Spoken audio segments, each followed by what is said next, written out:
Hello दोस्तों, नमस्कार। स्वागत है आप सभी का हमारे इस प्यारे से यूट्यूब चैनल में। तो देखिए दोस्तों, आज के इस वीडियो में हम लोग करने वाले हैं प्रैक्टिस सेट 2.2 का क्वेश्चन नंबर 5, ठीक है। और ये हमारे इस प्रैक्टिस सेट 2.2 का लास्ट क्वेश्चन भी रहने वाला है। तो चलिए देरी न करते हुए हम लोग डायरेक्टली चलते हैं हमारे क्वेश्चन की तरफ। तो ये रहा आपका 5वां सवाल और देखो इसके ऊपर स्टार मार्क भी है। तो देखो इसमें क्या लिखा हुआ है कि इन फिगर 2.30 यानी कि इस फिगर में आप देखिएगा पॉइंट टी कहाँ पर है दोस्तों। तो ये ना हमारा रेक्टेंगल PQRS के अंदर है। आप देख सकते हो ये रहा पॉइंट टी कहाँ पर है। ये जो रेक्टेंगल है PQRS इसके ये अंदर है, ठीक है। ओके, तो फिर ना हमें ये प्रूव करना है। क्या प्रूव करना है, ध्यान से देखो क्या लिखा हुआ है कि TS का square plus TQ square which is equal to TP square plus TR square. अब ये कहाँ पर है, देखो TS कहाँ पर है दोस्तों, आप देख सकते हो TS का स्क्वायर प्लस TQ का स्क्वायर ये हमारे लेफ्ट साइड में रहने चाहिए और राइट साइड में क्या रहने चाहिए दोस्तों, तो TP स्क्वायर प्लस TR का स्क्वायर, ठीक है। ये चीज हम लोगों को प्रूव करना है। फिर उसके बाद देखो ना यहाँ पे एक हिंट भी दिया गया है कंस्ट्रक्शन के लिए। क्या बोला गया है, हमें ड्रॉ करना होगा AB पैरेलल टू SR। देखो ये AB हमें ड्रॉ करना होगा जो पैरेलल होगा साइड SR के, ओके। और यहाँ पे A से T हो जाएगा और T से B हो जाएगा, कुछ इस प्रकार से, ओके। तो ये तो हमें हिंट दिया गया है कंस्ट्रक्शन का, तो हम कंस्ट्रक्शन कर लेंगे। बाकी ये चीज हम कैसे प्रूव करेंगे, पहला सवाल तो आपके दिमाग में यही आना चाहिए। तो देखो दोस्तों, आप बिल्कुल भी टेंशन मत लेना, स्टेप बाय स्टेप मैं आपको बताते जाऊंगी क्या करना है क्या नहीं करना है। अभी आपको पहले मैं एक्सप्लेन करती हूँ फिर लिख करके बताऊंगी। सुनो ध्यान से, हमें क्या चाहिए, TS square plus TQ square फिर TP square plus TR square. आप यहाँ पे एक बात मतलब देख रहे होंगे कि हर जगह क्या है दोस्तों, स्क्वायर स्क्वायर है ना, इधर भी स्क्वायर इधर भी स्क्वायर। तो अब क्या किया जाए, तो देखो इसको हम सॉल्व करने वाले हैं पाइथागोरस थ्योरम की मदद से। पाइथागोरस थ्योरम आपको पता है क्या होता है, हाइपोटेनस का square which is equal to remaining two sides के स्क्वायर का सम। तो वही हम ना इसमें पाइथागोरस थ्योरम का यूज करने वाले हैं, लेकिन कैसे यूज करेंगे ये भी तो बताओ। तो देखो आपको ना यहाँ पे 4 ट्राइंगल्स दिखाई दे रहे होंगे, वैसे तो और भी हैं लेकिन अभी हमारा फोकस होना चाहिए जैसे वो ट्राइंगल्स हमको लेने हैं जिनमें ना ये साइड्स आते हो। जैसे कि TS देखो किस में आ रहे हैं भाई, TS किस में आ रहे हैं, देखो ध्यान से इसमें आ रहा है। यानी कि हम ये वाला ट्राइंगल लेंगे दोस्तों, कौन सा ट्राइंगल, दिस ट्राइंगल, और इसमें हम यूज करेंगे पाइथागोरस थ्योरम का, ओके। अच्छा एक बात बताओ, पाइथागोरस थ्योरम के लिए कंडीशन क्या होती है कि एक एंगल होना चाहिए हमारा 90 डिग्री का, यानी कि राइट एंगल ट्राइंगल होना चाहिए, तभी तो आप पाइथागोरस थ्योरम लगा पाओगे ना। तो क्या ये अभी फिलहाल में पाइथागोरस थ्योरम है, तो बच्चों बताओ है कि नहीं। तो देखो यहाँ पर बोला नहीं, अगर इसको ये वाले ट्राइंगल को हमें मतलब इस वाले ट्राइंगल में अगर पाइथागोरस थ्योरम लगाना है तो एक एंगल का मेजरमेंट 90 डिग्री होना चाहिए। अभी तो हमारे पास नहीं है ना, तो वो हम 90 डिग्री लाएंगे। कौन सा एंगल को 90 डिग्री प्रूव करेंगे, तो ये वाला जो एंगल है ना दोस्तों, एंगल ए, अगर ये 90 डिग्री का आ जाए तो हम इसमें पाइथागोरस थ्योरम यूज कर सकते हैं, है कि नहीं। यानी इस ट्राइंगल में पाइथागोरस थ्योरम यूज करने के लिए हमें इसे 90 डिग्री का लाना पड़ेगा और वो हम लाएंगे, चिंता मत करो। इसमें हम पाइथागोरस थ्योरम लगाएंगे एज वेल एज इस वाले ट्राइंगल में भी हम पाइथागोरस थ्योरम लगाएंगे। इस वाले ट्राइंगल में क्यों, क्योंकि देखो ना इधर है ना TP का स्क्वायर, तो इसमें भी पाइथागोरस थ्योरम लगाना पड़ेगा। अगेन वही कंडीशन कि पाइथागोरस थ्योरम का मतलब अगर आपको यूज करना है तो राइट एंगल ट्राइंगल होना चाहिए। आप बोलेंगे ये तो नहीं है, अरे सुनो ना, अगर आप इसको 90 डिग्री लाओगे तो ये भी तो 90 डिग्री हो जाएगा, क्योंकि हमें मालूम है एंगल्स इन लीनियर पेयर ये पूरा के पूरा होता है 180 डिग्री का। तो अगर ये वाला 90 है तो इसके बगल वाला तो 90 हो ही जाएगा, यानी इसको हम लाएंगे तो ये दूसरा वाला अपने आप ही 90 डिग्री हो जाएगा, ठीक है। और ये हम लाएंगे, आपको बताऊंगी। ठीक उसी प्रकार से ये ट्राइंगल में भी हम लोग पाइथागोरस थ्योरम लगाएंगे, फिर से वही कि 90 डिग्री तो होना चाहिए। तो ये वाला जो एंगल है ना बच्चे, ये 90 डिग्री लाएंगे और इसको भी हम 90 डिग्री प्रूव करेंगे और इसमें भी हम पाइथागोरस थ्योरम यूज करेंगे। यानी ये जो चारों ट्राइंगल्स है ना, इसमें हम पाइथागोरस थ्योरम का यूज करके इसको प्रूव करेंगे। ये जो कंडीशन यहाँ पे दी गई है, मतलब ये जो प्रूफ वाला पार्ट है, इसको हम प्रूव करेंगे, बराबर। यहाँ तक बात समझ में आ गई। यानी अभी हमारा मेन फोकस किसके ऊपर होना चाहिए, देखो मेन फोकस हमारा इसके ऊपर होना चाहिए कि हमें ना ये एंगल फिर ये वाला एंगल और ये वाला एंगल, इन सबको हमें 90 डिग्री का लाना है, ठीक है दोस्तों। तो पहले हम इन चारों एंगल्स को 90 डिग्री का लाएंगे और तब जाके पाइथागोरस थ्योरम इसमें लगा पाएंगे, ठीक है। यहाँ तक तो आपको समझ में आ गया, चलो वेरी गुड, यहाँ तक आप समझ गए हो। फिर अभी मैं आपको थोड़ा और आगे लेकर के चलती हूँ। और हमें क्या करना है, सुनो हमें क्या करना है, ये जो आप यहाँ पे और भी 2 क्वाड्रिलेटरल देख रहे होंगे, एक तो ये वाला क्वाड्रिलेटरल, ध्यान से देखना इसको, देखो एक तो ये वाला क्वाड्रिलेटरल दोस्तों, ये वाला, ठीक है। ये जो आप देख रहे हैं दिस क्वाड्रिलेटरल, इसको हम रेक्टेंगल प्रूफ करेंगे। और दूसरे नंबर पे ये वाला जो क्वाड्रिलेटरल है ना बच्चे, इसको भी हम रेक्टेंगल लाएंगे। क्यों इन दोनों को रेक्टेंगल हमें लाना होगा? वो इसलिए लाना होगा क्योंकि जानते हैं, ये देखो ये जो पी ए है ना बच्चे, पी ए, ठीक है, इसको हमें इक्वल करना होगा ये क्यू बी के, क्योंकि इसकी जरूरत हमको पड़ेगी। जब हम ये पाइथागोरस थ्योरम लगा करके इसका प्रूफ वाला पार्ट करेंगे ना, तो वहां पे हमें इसकी जरूरत पड़ेगी। और ये हमें कैसे मिल सकता है? ये हमें तभी मिलेगा जब ये रेक्टेंगल हमारा, जब ये रेक्टेंगल प्रूफ हो जाएगा तब, क्योंकि हमें मालूम है रेक्टेंगल के अपोजिट साइड्स क्या होते हैं दोस्तों? कॉन्ग्रुएंट होते हैं। तो अगर ये रेक्टेंगल प्रूफ हो जाएगा ना, तो इसके अपोजिट साइड्स अपने आप ही कॉन्ग्रुएंट हो जाएंगे। समझ में आ रहा है? तो अगर आपको ये चाहिए तो इसे रेक्टेंगल लाना पड़ेगा। वैसे ही अगर आपको, जैसे हमें ना ये भी चाहिए, हमें एएस जो है ना, एएस ये किसके इक्वल चाहिए? बीआर के इक्वल चाहिए। तो अगर एएस और बीआर को हम इक्वल लाना चाहते हैं तो क्या करना होगा? इस वाले क्वाड्रिलेटरल को भी हमें रेक्टेंगल प्रूफ करना पड़ेगा। चिंता मत करो, ये बहुत आसानी से हम रेक्टेंगल प्रूफ कर लेंगे, ठीक है। हाँ, सब कुछ आपको समझ में आएगा, अभी तो मैं आपको एक्सप्लेन कर रही हूँ ना। तो इतना काम हमें करना है। पहले ये चारों एंगल्स को हमें 90 डिग्री का लाना है, फिर उसके बाद इन दोनों रेक्टेंगल्स, दोनों क्वाड्रिलेटरल्स को हमें रेक्टेंगल प्रूफ करना है, ठीक है। उसके बाद हम ये लिखेंगे, ये चारों चीजें हम लिखेंगे, और फिर उसके बाद हम आगे जाएंगे और जा करके हम पाइथागोरस थ्योरम का यूज करेंगे इन चारों ट्राइंगल्स में, ठीक है। समझ में आया आप सभी लोगों को? तो चलो भाई, अब शुरू करते हैं हमारा सॉल्यूशन। तो फर्स्ट ऑफ ऑल क्या करना है? एंगल्स को 90 डिग्री का लाना है और इन दोनों क्वाड्रिलेटरल्स को हमें रेक्टेंगल मतलब लाना है, ठीक है। कैसे होगा सुनो। सबसे पहले आप क्या करोगे? गिवन वगैरह तो आप सभी लोग जानते हो, लिख लेना। पहले गिवन में आप क्या लिखेंगे बच्चे? गिवन में लिख लीजिएगा कि पॉइंट टी जो है is in the interior of rectangle P Q R S, वो rectangle P Q R S के इंटीरियर वाले पार्ट में है, ठीक है। फिर टू प्रूव में आप क्या लिखोगे? जो प्रूव करना है वो लिख देना, और कंस्ट्रक्शन आपको लिखना पड़ेगा। तो जो हिंट दिया गया था वही हमने लिखा है कि draw segment A B, already इन लोगों ने ड्रॉ भी किया था, फिर भी लिख देना क्योंकि दिया है ना। तो draw segment A B which is parallel to segment S R as shown in the figure, और ए से टी है और टी से क्या है बच्चों? बी है, ठीक है। यहां तक आप लोग को समझ में आया? अब यहां से जो इसका प्रूफ है ना वो आप स्टार्ट करोगे, ठीक है। और ये कैसे होगा मैं आपको एक्सप्लेन करती हूँ, लिसन केयरफुली, सुनिए। क्या करना होगा? वैसे तो मैंने ये पूरा यहाँ पे लिख करके रखा हुआ है, लेकिन अभी मैं आपको थोड़ा थोड़ा एक्सप्लेन करूंगी, चिंता मत करो, ठीक है। तो पहली बात तो ये है कि ये जो हमारा गिवन क्वाड्रिलेटरल है दोस्तों, ये एक रेक्टेंगल है, ठीक है। मुझे कैसे मालूम पड़ा ये रेक्टेंगल है? क्योंकि क्वेश्चन में दिया गया था P Q R S is a rectangle, है ना।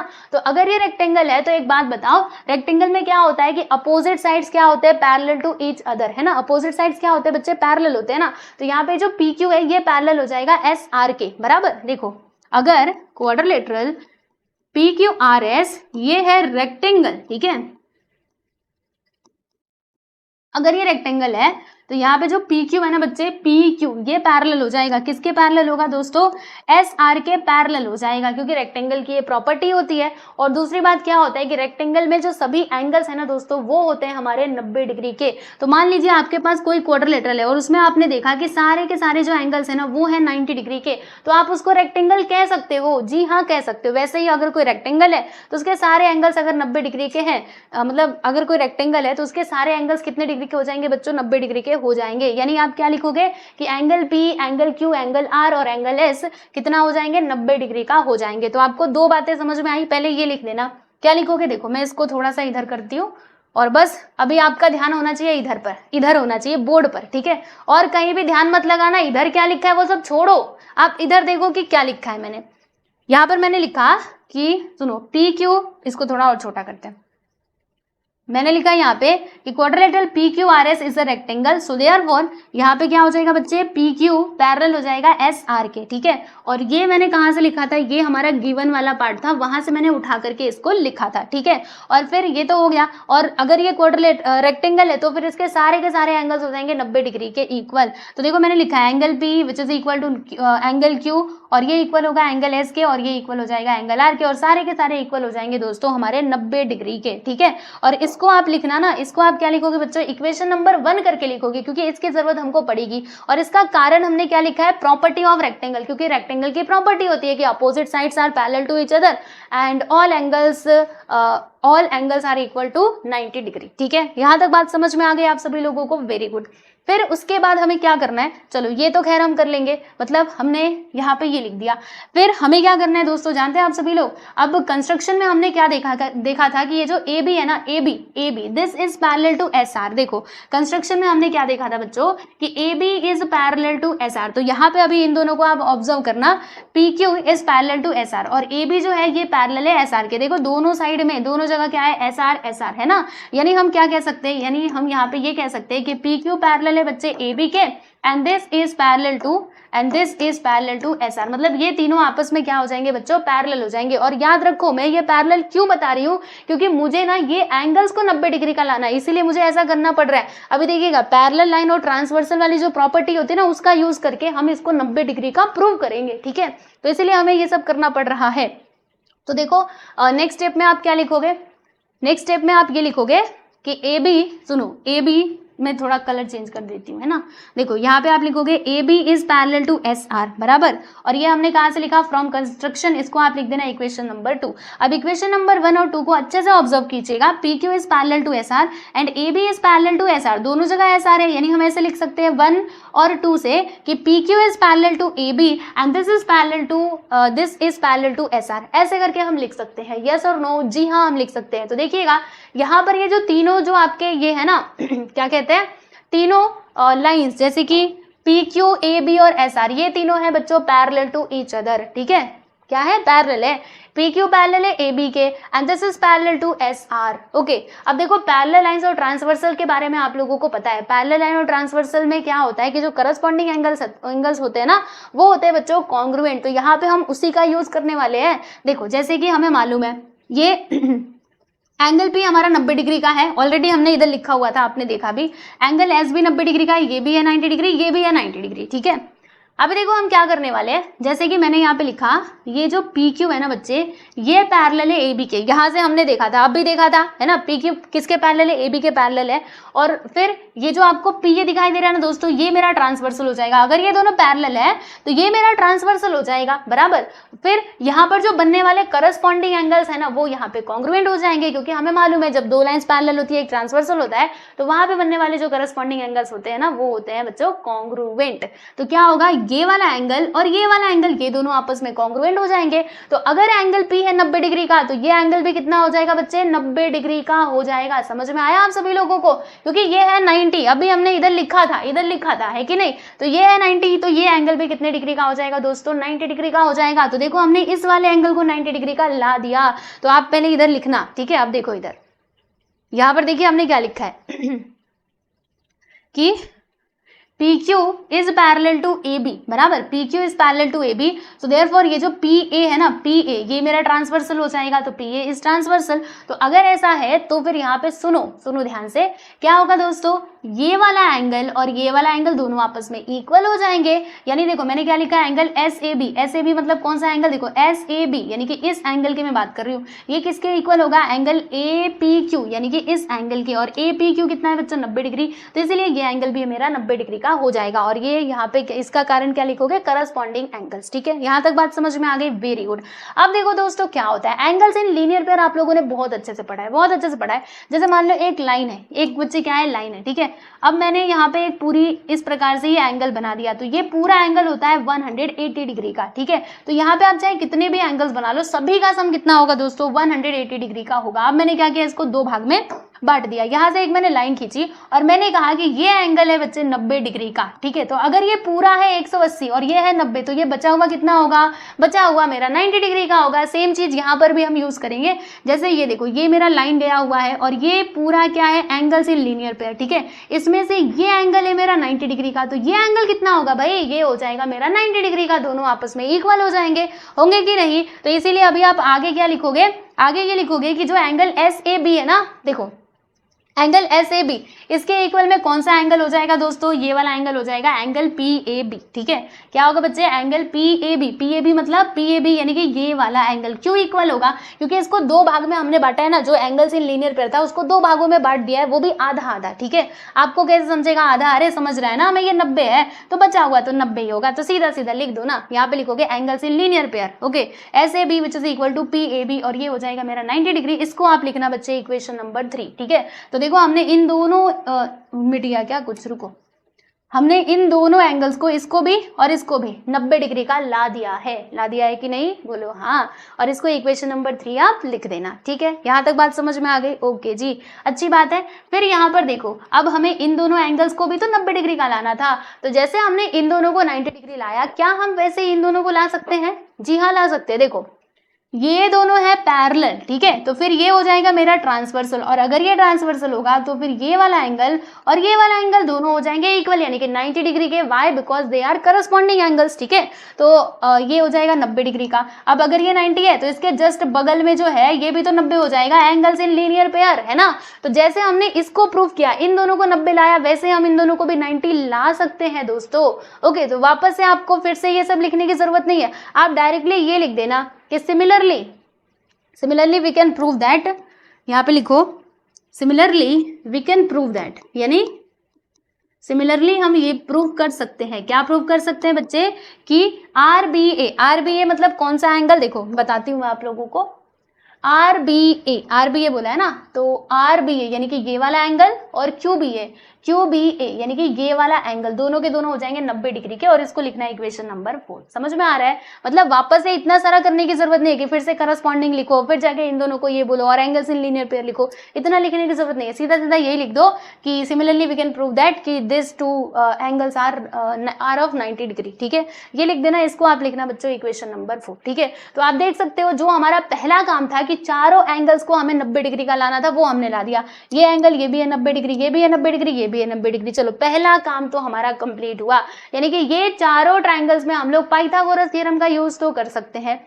लेकिन बस इतने से हमारा काम नहीं बनेगा। मैंने आपको एक और बात बताई थी कि ये दोनों जो क्वाड्रिलेटरल्स हैं, ये वाला और फिर ये वाला, इनको हमें लाना पड़ेगा दोस्तों रेक्टेंगल, मतलब रेक्टेंगल प्रूव करना पड़ेगा। अब देखो कोई भी क्वाड्रिलेटरल रेक्टेंगल कब होगा, जब उसके सभी एंगल्स का मेजरमेंट हो जाए 90 डिग्री का। तो क्या यहाँ पर ऐसा हो रहा है, चलो आ जाओ चेक करते हैं। देखो पहले मैं बात करती हूँ ये वाले क्वाड्रिलेटरल की, ठीक है, तो ये वाले क्वाड्रिलेटरल में क्या सारे एंगल्स हैं 90 डिग्री के, तो है ना। देखो स्टार्टिंग में हमने ये इक्वेशन नंबर 1 में लिखा भी था, यहाँ पर देखो जरा, आइए, यहाँ पर हमने लिखा था ना कि एंगल P और एंगल Q ये है 90 डिग्री के, और अभी अभी हमने इधर प्रूव किया बच्चे कि ये वाला एंगल और ये वाला एंगल ये भी है 90 डिग्री के। ये एंगल कहाँ है, देखो SAB, रुको SB नहीं, PAB, देखो PAB ये एंगल है 90 डिग्री का, और ये देखो यहाँ पर QBA, देखो यहाँ पे लिखा है ना QBA, ये भी है 90 डिग्री का। मतलब आप देख सकते हो इस वाले क्वाड्रिलेटरल में सारे के सारे एंगल्स हैं दोस्तों 90 डिग्री के। कौन कौन से इक्वेशन में हमने देखा, इक्वेशन नंबर 1 में देखा, और इक्वेशन नंबर 3 और इक्वेशन नंबर 4 में। ठीक है, तो इक्वेशन नंबर 1, 3 और 4 से हम क्या कह सकते हैं कि ये वाला जो क्वाड्रिलेटरल है ना दोस्तों, ये मेरा रेक्टेंगल हो जाएगा। तो जैसे ये है वैसे ये भी है, क्योंकि अभी हमने इक्वेशन नंबर 3 और 4 में इसको भी तो प्रूव किया कि ये है 90 डिग्री का, ये है 90 डिग्री का, और इक्वेशन नंबर 1 में हमने ये भी लिखा था कि एंगल एस और एंगल आर है 90 डिग्री के। ठीक है, यानी ये वाला जो आपका क्वाड्रिलेटरल है ना दोस्तों, दिस वन, ठीक है, ये भी मेरा रेक्टेंगल कहलाएगा। तो यहाँ पे फ्रॉम 1, 3 एंड 4, 1, 3 और 4 से हम क्या कह सकते हैं कि quadrilateral ABRS and quadrilateral PABQ, देखो ABRS मतलब कौन सा क्वाड्रिलेटरल, देखो ABRS ये वाला क्वाड्रिलेटरल, और PABQ देखो PABQ यानी ये ऊपर वाला, दोनों क्या हो जाएंगे दोस्तों, दोनों हमारे रेक्टेंगल्स हो जाएंगे। अब सुनिएगा ध्यान से, अगर ये रेक्टेंगल है तो इनके जो अपोजिट साइड्स है ना वो आपस में क्या हो जाएंगे दोस्तों, कॉन्ग्रुएंट हो जाएंगे। तो देखो यहाँ पर क्या होगा आपको बताती हूँ, देखिए अगर ये, सुनो पहले हम बात कर लेते हैं किसकी, इसकी बात करते हैं। ठीक है, अगर ये क्वाड्रिलेटरल रेक्टेंगल है तो फिर इसके अपोजिट साइड्स क्या होंगे दोस्तों, पैरेलल मतलब पैरेलल भी होंगे और कॉन्ग्रुएंट भी होंगे। तो यहाँ पे हम कॉन्ग्रुएंट की बात करने वाले, क्योंकि पैरेलल की हमको जरूरत नहीं पड़ेगी। तो हम क्या लिख सकते हैं, AS और BR दोनों आपस में क्या हो जाएंगे दोस्तों, इक्वल हो जाएंगे। तो यहाँ पे हम लिखते हैं AS which is equal to BR, बराबर, समझ में आया, ओके। फिर यहाँ पर देखो, अगर ये वाला क्वाड्रिलेटरल कौन सा, दिस वन, PABQ, अगर ये रेक्टेंगल है, रेक्टेंगल तो ऑलरेडी है, तो फिर इसके अपोजिट साइड्स क्या हो जाएंगे, कॉन्ग्रुएंट, यानी कि PA और BQ ये इक्वल हो जाएंगे। तो यहाँ पर मैं लिख देती हूँ दोस्तों PA which is equal to क्या हो जाएगा बच्चे, BQ हो जाएगा। और इसको आप लिख देना इक्वेशन नंबर 5 करके, ठीक है। बात समझ में आई? चलो यहाँ तक समझ में आ गया होगा आई थिंक आप सभी लोगों को। तो देखिए दोस्तों, हमने पहला पड़ाव कंप्लीट कर लिया है, मतलब पहला पड़ाव हमने पार कर लिया। अब हम चलेंगे आगे, और आगे चल करके क्या करेंगे, ये जो चारों ट्राइंगल्स हैं इसमें हम पाइथागोरस थ्योरम अप्लाई करेंगे। तो कैसे होगा देखिए अच्छे से ध्यान से, यहाँ पे आ जाओ। और मुझे अब इन सब की जरूरत नहीं है, तो मैं क्या करूंगी, मैं इसको यहाँ से पहले गायब करना चाहूंगी। अब तुम मिटो।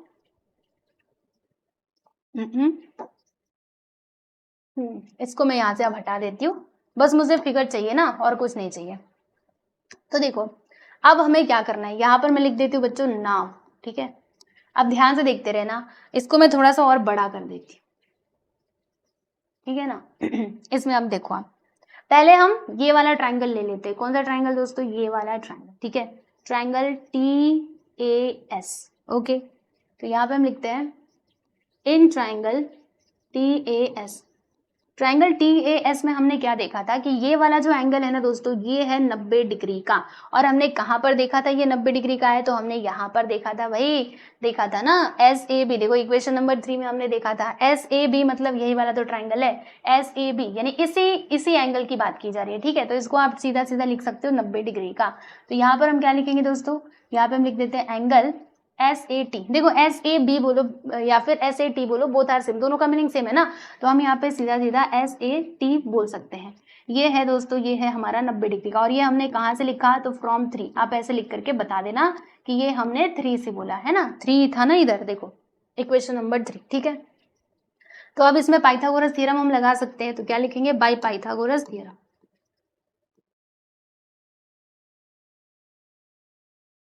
तो देखो दोस्तों, पाइथागोरस का थ्योरम क्या कहता है कि पहले हाइपोटेनियस का स्क्वायर लिखना। सो हाइपोटेनियस इसमें क्या है, 90 डिग्री के, देखो ये है हमारा 90 डिग्री, अरे आजा, ये है 90 डिग्री। इसके जस्ट सामने क्या है बच्चों, TS। तो यहाँ पर आ जाएगा TS का स्क्वायर। ये किसके इक्वल होता है, तो जो रिमेनिंग 2 साइड्स है उनके स्क्वायर के सम के इक्वल। तो रिमेनिंग 2 साइड्स कौन कौन से, एक तो ये वाला, दूसरा ये वाला।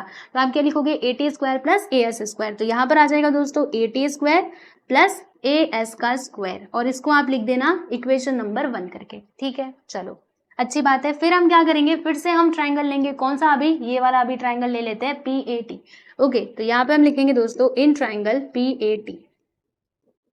ट्राइंगल PAT में हमने क्या देखा था कि ये वाला जो एंगल था ना, ये था 90 डिग्री का। कहाँ से लिखा, अरे इक्वेशन नंबर 3 से, PAB लिखा हुआ था ना, देखो PAB यानी कि इसी वाले एंगल की बात की जा रही है। तो देखो PAB बोलो या फिर PAT बोलो, दोनों का मतलब सेम है। तो यहाँ पे हम लिखते हैं angle PAT which is equal to 90 degree. ये कहाँ से लिखा, अगेन लिखना फ्रॉम 3, इक्वेशन नंबर 3 से हमने लिखा। फिर इसमें पाइथागोरस थ्योरम का यूज करेंगे। तो यहाँ पे हम लिखते हैं बच्चों बाय पाइथागोरस थ्योरम, ठीक है। तो पाइथागोरस थ्योरम क्या कहते हैं कि पहले हाइपोटेनस का स्क्वायर लिखो। सो हाइपोटेनस इसमें क्या है, 90 डिग्री के जस्ट सामने PT। तो यहाँ पर आ जाएगा दोस्तों PT का square which is equal to remaining 2 sides के स्क्वायर का सम, यानी AT square plus PA square. तो यहाँ पर आ जाएगा बच्चे AT स्क्वायर, अरे आ जाओ अच्छे से, क्या लिखेंगे हम, AT स्क्वायर प्लस PA का स्क्वायर, ठीक है। और इसे आप लिख देना, अच्छा इक्वेशन नंबर 1 मत लिखो, उधर 4 तक हुआ था ना, इक्वेशन नंबर 5 तक हुआ था, इसको अभी आप इक्वेशन नंबर 6 लिखोगे ना, यस। और इससे आप लिखेंगे दोस्तों इक्वेशन नंबर 7, ठीक है। समझ में आ रहा है कि नहीं। फिर उसके बाद हम क्या करेंगे, चलो अब हम बात करेंगे इस वाले ट्राइंगल की। तो इस ट्राइंगल का नाम कैसे लिखोगे, इस ट्राइंगल का नाम हम लिख लेते हैं ऐसे लिखते हैं TBR, ओके। चलो क्या लिखेंगे, in triangle TBR। Triangle TBR में हमने क्या देखा था कि ये जो एंगल है ना दोस्तों, ये है हमारा 90 डिग्री का। कहाँ पर, अरे इक्वेशन नंबर 4 में हमने देखा था, देखो ना RBA, ठीक है, RBA और QBA। देखो यहाँ पे हमें क्या चाहिए, TBR की हम बात करें ये वाले एंगल की, तो RBA है ना, इक्वेशन नंबर 4 में हमने देखा ये है 90 डिग्री का। तो इसको हम ऐसे भी तो लिख सकते हैं भाई, एंगल TBR करके भी लिख सकते हैं, या फिर RBT भी करके लिख सकते हैं। RBT यहाँ पे लिख देते हैं एंगल, क्योंकि देखो RBT बोलो या फिर RBA बोलो, दोनों का मतलब सेम है। देखो RBA बोलो या फिर RBT बोलो, है ना, लेकिन हम बात तो इसी एंगल की कर रहे हैं, इसी एंगल बी की कर रहे हैं ना, तो चलेगा। ये हो गया दोस्तों 90 डिग्री का। अब इसमें ये कहाँ से लिखा, फ्रॉम 4। अब इसमें पाइथागोरस थ्योरम लगाना, तो क्या लिखेंगे, बाय पाइथागोरस थ्योरम। बस अभी प्रूव होने वाला है, बिल्कुल भी टेंशन मत लो। अब देखो जो मुश्किल थी ना वो तो हमने पार कर ली, मुश्किल यही थी, इसी को समझना बहुत जरूरी था, ठीक है। बाकी इसके आगे का तो वो फटाक से समझ में आएगा, डोंट वरी। अब क्या करेंगे हम, इसमें पाइथागोरस थ्योरम लगाएंगे। तो देखो इस ट्रायंगल में सबसे पहले क्या आएगा, हाइपोटेनस। हाइपोटेनस क्या है दोस्तों, टी आर है ना, तो यहाँ पर हम लिखेंगे टी आर का स्क्वायर, ठीक है। क्या लिखोगे, टी आर का square which is equal to remaining two sides के स्क्वायर का सम, यानी कि B R square plus T B square. तो यहाँ पे हम लिखते हैं दोस्तों B R square plus T B का स्क्वायर, एंड इसको आप लोग लिखिएगा इक्वेशन नंबर 8 करके, ठीक है। समझ में आ रहा है कि नहीं, फिर आगे बढ़ो, आगे रुको, छोटा और छोटा इसको करूं मैं। फिर अब बचा हुआ लास्ट वाला ट्राइंगल कौन सा है, दिस ट्राइंगल। अब इसको हम कंसिडर करेंगे। तो देखिए यहाँ पर हम लिखेंगे and in triangle, which triangle is there, triangle T B Q. Triangle T B Q में आप देख सकते हो जो एंगल टी बी क्यू है ना दोस्तों, टी बी क्यू ये है हमारा 90 डिग्री का। ये कहाँ से लिख दिया, अरे इक्वेशन नंबर 4 से लिखा, देखो ना इधर इधर देखो इधर, Q B A which is equal to 90 degree. तो क्यू बी ए बोलो, देखो इसको आप क्यू बी ए बोलो या फिर क्यू बी टी बोलो या फिर टी बी क्यू बोलो, सबका मतलब तो यही होगा कि हम इसी एंगल की बात कर रहे हैं। तो यहाँ पे टी बी क्यू की जगह आप ना क्यू बी टी लिख लो तो ज्यादा अच्छा रहेगा आपको समझने के लिए, ताकि बाद में पढ़ने बैठो तो कंफ्यूजन ना हो। ये हो गया 90 डिग्री का। ये कहाँ से लिखा बच्चे, ये हमने लिखा फ्रॉम इक्वेशन नंबर 4, तो यहाँ पे लिख देना 4। अब उसके बाद इसमें हम लगाएंगे, जी हाँ बिल्कुल सही गेस किया आप लोगों ने, इसमें हम लगाएंगे पाइथागोरस थ्योरम। तो बाय पाइथागोरस थ्योरम, पाइथागोरस भैया क्या कहते हैं, ये कहते हैं ना कि सबसे पहले हाइपोटेनस का स्क्वायर करो। तो इसमें हाइपोटेनस क्या होगा भाई, ये देखो ये है हमारा 90 डिग्री, इसके जस्ट सामने टी क्यू। तो यहाँ पर हम लिख देंगे बच्चे टी क्यू का स्क्वायर, ये किसके इक्वल होगा, तो T B square plus B Q square. यहाँ पे आप लिखो T B square plus B Q का स्क्वायर, और इसको लिख देना इक्वेशन नंबर 9। चलो हो गया हमारा, है ना, आंसर मिलने वाला है, बस थोड़ा सा और इंतजार कर लो। चलो इसको मैं पूरा यहाँ से अब मैं रफ कर देती हूँ और हम आ जाते हैं, कहाँ पर आएंगे, हाँ बताती हूँ कहाँ पर आएंगे। देखो अभी जो आपको प्रूव करना है ना उसकी तरफ चलो। हमें क्या प्रूव करना था, T S square plus T Q square, है ना। रुको मैं इसको उधर लेकर के चलती, जो हमें प्रूव करना था ना जरा हम उसको हाँ इधर लेकर के आते हैं, ठीक है। क्या प्रूव करना था, ये हमें प्रूव करना था। चलो भाई तुम उधर चलो, क्योंकि इसको देख देख करके ना हम थोड़ा अंदाजा लगाएंगे। देखो यहाँ पर, हाँ अब इसको इधर बुलाते हैं चलो भाई अब इसमें ध्यान से आप देखना। रुको, हमें क्या प्रूव करना था, ये देखो पूरा ही आ रहा है। चलो कोई बात नहीं, आप छोटा छोटा दिख रहा है, आप समझ जाओ थोड़ा सा, मैंने बस आपको ये समझाने के लिए इधर इसको बुलाया है। देखो इसमें क्या लिखा हुआ है, T S square plus T Q square. तो टी एस आपको कहीं पे दिख रहा है अच्छे से, ये इक्वेशन नंबर 6, 7, 8, 9 है ना, 8, 9 को अच्छे से ऑब्जर्व करना और बताओ मुझे टी एस कहाँ पे दिख रहा है। टी एस कहाँ पर है दोस्तों, ध्यान से देखो, तो टी एस आपका ये रहा, ओके। फिर ये टी क्यू आपको कहीं पे दिख रहा है, टी क्यू ये देखो ये दिख रहा है, यानी कि इक्वेशन नंबर 6 और 9 में हमें टी एस और टी क्यू दिख रहा है, और दोनों के बीच में क्या है बच्चे, प्लस का साइन है। यानी यहाँ से आपको एक बात कंफर्म होनी चाहिए कि हमें इक्वेशन नंबर 6 और इक्वेशन नंबर 9 को क्या करना है, जोड़ना है, यानी कि प्लस करना है, ठीक है। तो प्लस कर दे, आ जाओ फिर प्लस कर देते हैं। तो यहाँ पर हम लिखेंगे कि एडिंग इक्वेशन 6 एंड 9, ठीक है। इक्वेशन 6 और 9 को हम ऐड करेंगे तो लेफ्ट हैंड साइड को लेफ्ट हैंड साइड और राइट हैंड साइड को राइट हैंड साइड में प्लस करेंगे, ठीक है दोस्तों। तो देखिएगा लेफ्ट हैंड साइड में क्या है, टी एस स्क्वायर, तो यहाँ पर आप लिखोगे बच्चों टी एस का स्क्वायर प्लस, फिर इसके लेफ्ट साइड में क्या है, टी क्यू स्क्वायर, तो यहाँ पे आप लिख दोगे दोस्तों T Q square which is equal to, right side को राइट साइड में प्लस करोगे तो राइट साइड में क्या है, A T square plus A S square.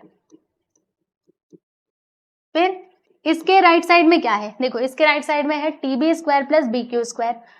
तो यहाँ पर मैं लिख देती हूँ दोस्तों T B square plus B Q का स्क्वायर। अब इसके साथ छेड़खानी मत करना, इसको आप लिख दो बस इक्वेशन नंबर 10 करके, ठीक है। अभी इसकी जरूरत हमको आगे पड़ेगी, हम देखेंगे, बस अभी इतना करके आप छोड़ दीजिए, ठीक है। फिर क्या करना है, फिर आगे देखो, अब जो प्रूव करना है इसमें फिर से देखो क्या लिखा है, T B square plus T R square, TP. तो टीपी आपको कहाँ पे दिख रहा है दोस्तों, ये देखो टीपी, आप बोलेंगे तो पीटी, अरे पीटी बोलो या फिर टीपी बोलो, सबका मतलब सेम है। तो लाओ मैं इधर चेंज कर देती हूँ, इधर मैं टीपी लिख देती हूँ, इधर आ गया टीपी का स्क्वायर, बराबर। तो टीपी स्क्वायर इधर है और फिर क्या है टीआर, तो टीआर स्क्वायर इधर है। यानी कि इक्वेशन नंबर 7 और 8 को हमें क्या करना पड़ेगा, ऐड करना पड़ेगा, क्योंकि दोनों के बीच में है प्लस का साइन। ओके, तो यहाँ पर अभी आप क्या लिखोगे, देखो बताती हूँ, इसको पहले मैं यहाँ से अब हटा देती हूँ, अब तुम भागो, तुम्हारा काम खत्म, ठीक है। तो क्या करेंगे, यहाँ पे लिखेंगे एडिंग इक्वेशन 7 एंड 8। 7 और 8 को ना बच्चों हम लोग ऐड करेंगे, तो लेफ्ट हैंड साइड में, राइट हैंड साइड में, तो TP square plus T R square यहाँ पर आ जाएगा, टीपी का स्क्वायर प्लस टी आर का square which is equal to, देखो राइट साइड में क्या है, A T square plus P A square, तो यहाँ पर मैं लिखती हूँ बच्चों A T square plus P A का स्क्वायर प्लस फिर क्या आएगा, ये देखो इधर क्या है, B R square plus T B square, तो यहाँ पर मैंने लिखा बच्चे B R square plus T B square. ठीक, यहां तक तो हो गया, लेकिन ये क्या, ये तो प्रूव हुआ ही नहीं, चिंता मत करो, रुको आप बताती हुए कैसे प्रूव होगा, सुनो। अब क्या करना है, अब इन दोनों को अच्छे से हमें देखते रहना है, ठीक है। T S square plus T Q square, ये जो प्रूव करना था, मतलब जो भी हमें प्रूव करना था वो हमें दोनों के लेफ्ट साइड में मिल चुका है, बाकी ये राइट साइड को हमें कुछ ना कुछ करना पड़ेगा। तो देखो मैं बताती हूँ क्या करना पड़ेगा, ये जो टीपी स्क्वायर है ना, टीपी स्क्वायर, रुको यहाँ पे लिखेंगे हम TP square plus T R square, ये तो खैर ठीक है, इसको आप ऐसे रहने दो। बाकी यहाँ पर क्या है, ए टी स्क्वायर, इसमें भी है ए टी स्क्वायर, तो कुछ मत करो, छोड़ दो। फिर उसके बाद देखो पी ए स्क्वायर इधर है, लेकिन पी ए स्क्वायर आपको इसमें कहीं भी दिखाई नहीं दे रहा है, तो फिर आप क्या करोगे, ये पी ए की जगह पे ना आप कुछ और लिखोगे, लेकिन पी ए की जगह पे हम क्या लिखे, तो आप ना जरा पीछे आ जाओ, पीछे आओ और देखो हमने पी ए के इक्वल में क्या लिखा है दोस्तों, यहाँ पर देखो P A which is equal to B Q लिखा है कि नहीं, तो पी ए की जगह पे क्या हम बी क्यू लिख सकते हैं, तो जी हाँ लिख सकते हैं, ठीक है। तो हम क्या करेंगे, ये जो पी है ना, इसकी जगह पे हम लिख देंगे बच्चे, कहाँ गया, रुको, ये ए टी तो वैसे ही रहेगा, और पी ए की जगह पे हम लिख देंगे दोस्तों बी क्यू, है ना, पी ए की जगह पे हमने बी क्यू लिख दिया, कैसे लिखा है, इक्वेशन नंबर 5 से लिखा, और यहाँ पे स्क्वायर आ जाएगा। फिर उसके बाद क्या है दोस्तों, बी आर, तो बी आर मुझे यहाँ पे तो दिख रहा है, लेकिन इसमें कहीं पे दिखाई नहीं दे रहा है, तो क्या मैं बी आर को रिप्लेस कर सकती हूँ, तो जी हाँ कर सकती हूँ। बी आर को किससे रिप्लेस कर सकती हूँ, ए एस से रिप्लेस कर सकती हूँ, क्योंकि बी आर और एस आर दोनों आपस में क्या है बच्चे, इक्वल है, तो बी आर के जगह पे मैं क्या लिख सकती हूँ, ए एस, तो मैंने यहाँ पे लिख दिया दोस्तों ए एस का स्क्वायर प्लस फिर क्या है, ये टीबी, तो टीबी इधर भी है इधर भी है, चलो भैया टीबी है तब इसका कुछ मतलब चिंता वाली बात नहीं है, उसको रिप्लेस करने की कोई जरूरत नहीं है, ये मैंने लिख दिया, ठीक है। और ये सब कुछ कहाँ से लिखा, फ्रॉम इक्वेशन नंबर 5। तो थोड़ा मैं इसको छोटा करती हूँ पहले, तो देख रहे हो ये सवाल कितना बड़ा है ना, प्रैक्टिस करोगे तो आएगा, चिंता मत करना, ठीक है। इसको अभी लिख देना बच्चों आप लोग ना, अभी रुको, यहाँ पर लिखना फ्रॉम इक्वेशन नंबर 5, ठीक है, यहाँ पे लिखोगे फ्रॉम 5। चलो ये तो मैंने लिख दिया। अब उसके बाद क्या करना है ना, इन दोनों को अच्छे से ऑब्जर्व करना, रुको मैं थोड़ा सा ना इसको अरेंज कर देती हूँ, फिर दोनों को आप ऑब्जर्व करना। यहाँ पे क्या है बच्चे, टीपी, आ जाओ, रुको, यहाँ पे आएगा टीपी का स्क्वायर प्लस टी आर का square which is equal to, यहाँ पे लिख दिया मैंने ए टी का स्क्वायर प्लस, फिर मैं क्या लिखूंगी, फिर मैंने थोड़ा सा मैं इसको मतलब ऐसे अदला बदली कर रही हूँ। अदला बदली का मतलब क्या हुआ, आगे पीछे, देखो मैं ना पहले ये ए एस को लिख रही हूँ, बी क्यू को बाद में लिखूंगी, बी क्यू को सबसे लास्ट में, और मैं आगे पीछे कर सकती हूँ, ऐसे चलेगा। तो मैंने यहाँ पे पहले ए एस स्क्वायर को लिख दिया, फिर मैंने किसको लिखा, फिर मैंने ये टीबी को लिखा, मैंने कहा ए एस के बाद में ये टीबी लिखूंगी, मैंने ये टीबी स्क्वायर को लिखा, और बी क्यू को कहा भाई तू लास्ट में जा, ठीक है, मैंने बी क्यू को ऐसे लास्ट में भेज दिया, और इसको मैंने लिख दिया है दोस्तों इक्वेशन नंबर 11 करके, ठीक है, ऐसे मैंने लिख दिया। ऐसे आगे पीछे क्यों किया अभी समझ जाओगे, डोंट वरी, चिंता मत करो, बस ऐसे आगे पीछे किया, ठीक है। इन दोनों को पहले लिख दिया, इसको मैंने बाद में लिखा। अब क्या करना है, इक्वेशन नंबर 10 और 11 को अच्छे से देखिए और इसको समझने का प्रयास कीजिए दोस्तों। देखो यहाँ पर हो क्या रहा है, ये देखो right hand side, left side का तो छोड़ो, अभी राइट हैंड साइड की बात करते हैं। यहाँ पर क्या है, A T square plus A S square plus T B square plus B Q का स्क्वायर। यहाँ पर देखो A T square plus A S square plus T B square plus B Q square, दोनों के दोनों सेम टू सेम है, A T square plus A S square plus T B square plus B Q square, यानी कि दोनों का जो right hand side है ना बच्चों वो सेम है। देखो इक्वेशन नंबर 10 और 11 को देखो, राइट हैंड साइड दोनों का सेम है, तो अगर दोनों का राइट हैंड साइड इक्वल है तो लेफ्ट हैंड साइड भी क्या हो जाएंगे दोस्तों, आपस में इक्वल हो जाएंगे। यानी हम डायरेक्टली क्या लिख सकते हैं इक्वेशन नंबर 10 और 11 से कि this is equal to this. तो देखो यहाँ पे आप लिखोगे फ्रॉम 10 एंड 11, 10 और 11 से हम क्या बोल सकते हैं, तो हम ये बात बोल सकते हैं कि T S square plus T Q square which is equal to, ये किसके इक्वल हो जाएगा दोस्तों, तो T P square plus T R का स्क्वायर। और फाइनली यस एवरीवन, यहाँ पे लिखना हेंस प्रूव। लो ये आपका प्रूव हो गया, जो हमें प्रूव करना था हमने कर लिया, बस इतना ही है। जी हाँ इतना ही है, ठीक है। देख लो जो प्रूव करना था हमने कर दिया, यही हमको प्रूव करना था। आज मैं दिखा देती हूँ, देखो T S square plus T Q square, पहले पीछे चलिए थोड़ा, T S square plus T Q square which is equal to T P square plus T R square, देखो T P square plus T R का square, ठीक है। तो जो हमें प्रूव करना था बच्चे वो हमने कर दिया, और ये थोड़ा सा लेंदी क्वेश्चन है ना, मैं तो ये मानूंगी। मतलब इसके लिए आपको क्या करना पड़ेगा, अच्छे से 2 से 3 बार प्रैक्टिस करनी पड़ेगी, तभी आपके ये दिमाग में जाएगा, वरना सोचो कि एक बार में ही आ जाए तो शायद ही आ पाएगा, ठीक है।